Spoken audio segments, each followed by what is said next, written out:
Stop doing that. Now, hello, welcome to Stop Doing That, a video series to retrain police officers like you. The last 37 parts focused on how to not shoot unarmed people of color. But today we're talking about another group mistreated by police, the deaf and hard of hearing. And we have a special guest.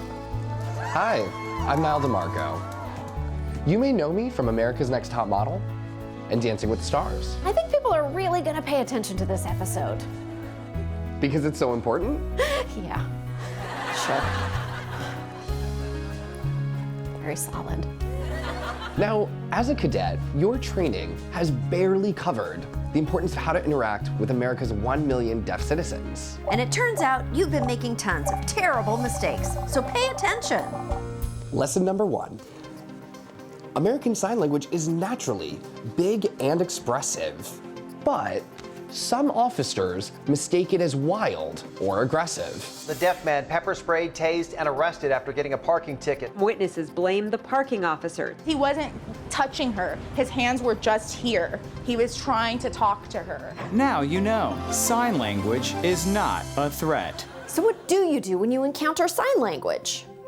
When the police realize they're working with a deaf person, they don't know what to do. I'll give you an example. I had a dog that was barking. I opened the door to see the chief of police standing there, glaring at me, pointing at his mouth. Read my lips.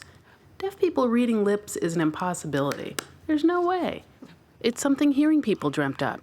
It's too easily misunderstood. Don't believe it? Try lip reading for yourself and see. Many mouth movements are indistinguishable from one another.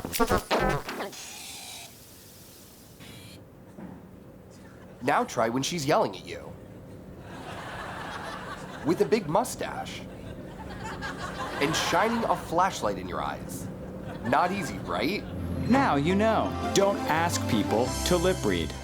Call an interpreter. And call a certified one, because there are a lot of ways you can get this wrong. Like explaining parole. If you have an address and you live in a house, then you have to change it 72 hours before. An emergency broadcast. I would still like to encourage everyone to stay home, be safe. If you can leave, leave. If you're in evacuation zone A, it is time to leave. Don't wait. Or asking someone's height?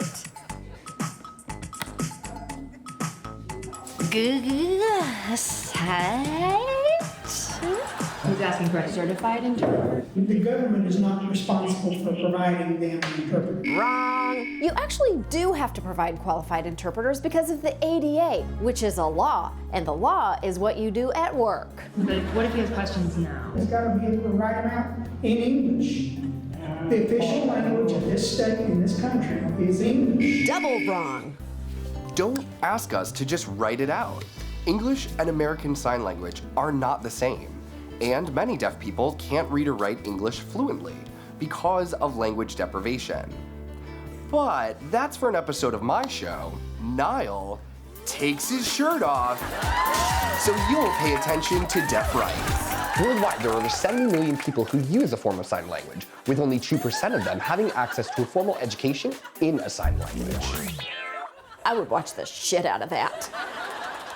What channel is that on? Now you know. Call a real interpreter. Now, what if an officer doesn't realize someone is deaf?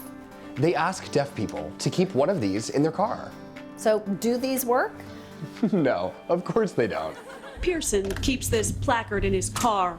He didn't have a chance to show the officers, who acted quickly when they pulled him over. Get out the car.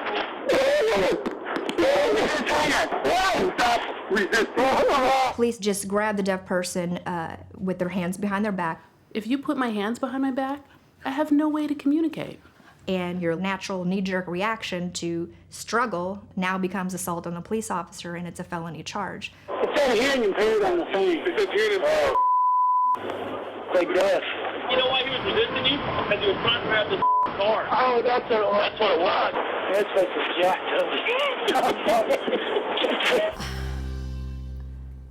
Those people got fired, right? DA David Prater has cleared the highway patrolman of all wrongdoing. Of course he did. That's what always fucking happens. 50% of all people killed by police officers have disabilities. These stories with police brutality, they don't mention these other factors, deafness, mental disability, addiction. They don't mention them at all. The deaf and hard of hearing communities really want to form this alliance and work with law enforcement. We're all Americans, and we all have to work together. So, to summarize, here are the key takeaways. Stop beating and shooting unarmed people. Ask yourself, could this person not hear me? Stop beating and shooting unarmed people. Sign language is not a threat. Stop beating and shooting unarmed people. Call an actual certified interpreter. And like I've said in every other video before, don't enter every situation compulsively acting like a total Bye.